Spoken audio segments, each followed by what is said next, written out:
Grabe, nandito kami ngayon sa Tataselo, Tagalog, Valenzuela City at magse-celebrate kami ng 70th birthday ng aking Auntie Daisy.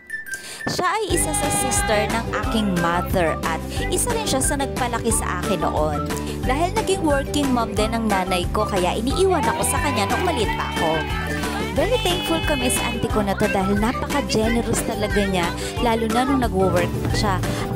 Hanggang ngayon sa mga anak namin at sa mga apo niya na ay napaka-generous niya pa rin kasi yung kanyang mga pension minsan ipinambibili niya pa ng pagkain ng mga bata.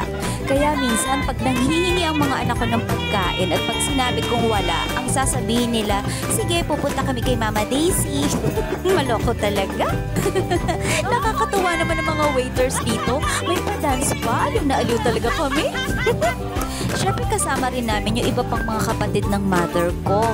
Mula pa sila sa malalayong lugar, merong Mandaluyong, Montalban at iba pa.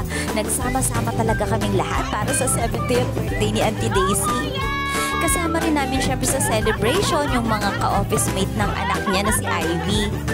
Isa lang ang anak ni Auntie Daisy na si Ivy. Tapos na rin ang pag-aaral at may trabaho na rin. Napakasaya talaga ng family bonding na to at birthday celebration. Kaya, let's always enjoy the moment with the family!